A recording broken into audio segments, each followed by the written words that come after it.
Hey sports fans, your old pal Fernbark here. Going to do a quick review on the new Air oil-filled personal heater. Now this guy right here, I was fortunate enough to get to try for free. I've been looking for a low wattage heater for my camper for some time, and I'd looked at a couple of 200 watt units and hadn't pulled the trigger on them. Was kind of lucky because I got this guy right here. This is 400 watts, and it works pretty nice so far. The most important thing you need to take away from the picture of the box here is it's a personal heater. It's not a room heater. Now I'm actually using it to warm a room up. It does that job, but if you had a big room, I don't know that it's going to do that for you. But it's also not saying that it's going to do that for you. It's a 400 watt heater designed to heat the space occupied by a person. So this thing would probably be ideal if you had like a chilly office space and you just needed to heat a spot near your desk, or you had maybe a corner of the room that wasn't getting as warm as you liked it to be. This is going to really do the trick. Now when you get it, it comes out of the box, and I'll show you just a second.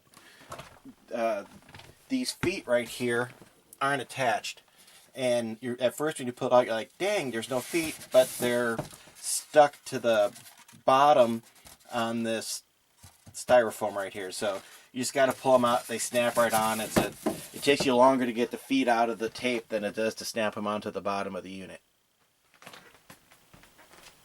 This is the unit right here. You can see, it's not really that tall. It's pretty small. You can really feel the heat radiate right off of it. It's really nice when you get it pretty close to yourself. The thing that's kind of interesting is this thing is wafer thin. So there's hardly any size to it at all. That's one thing that I really like about it, because you can it takes up no square footage in your wherever you want to stick it, so it really gives you a lot of places where you could put it. And the other thing that I really like about it is I can't stand fan noise, so it's nice that I can heat the room without listening to a fan blow all the time. Now if you had a small fan and you put it on there, that would of course make it heat a little better. Just to show you the surface temperature, stays in right around 230. So there's all kinds of warnings on there telling you keep it 3 feet away from anything flammable. Really it's 230 degrees. You can put your hand on it. Well, it is pretty warm. Just be smart about where you're putting it. It's pretty hot, but it's not ungodly hot. So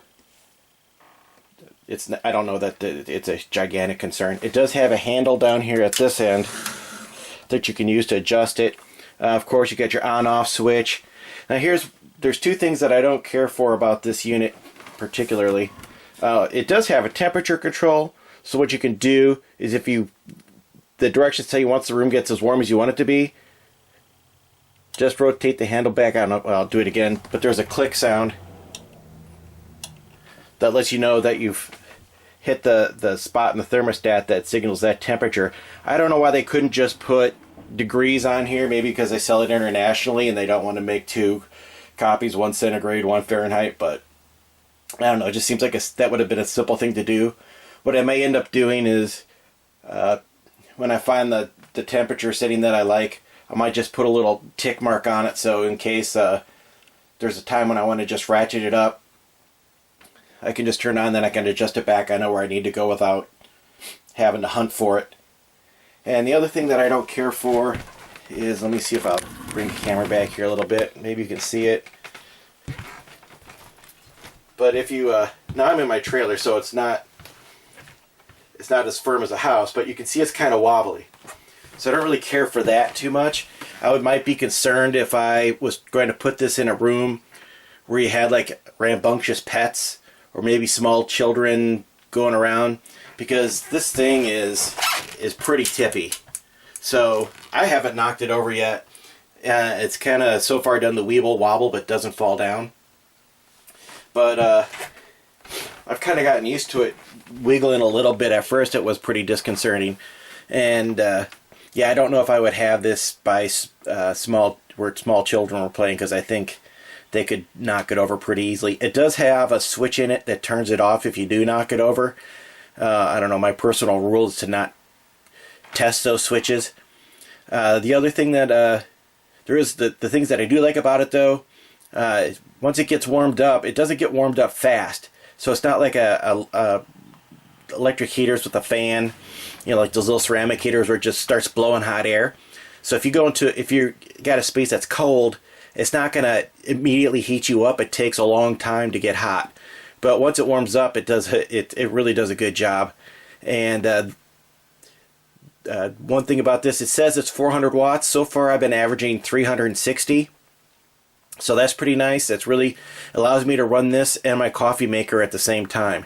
So that's a huge plus, because it used to be in the morning I have to turn the heater off to turn the coffee maker on, and now I don't have to do that. So you know, it's kind of a small thing and probably doesn't apply to most people.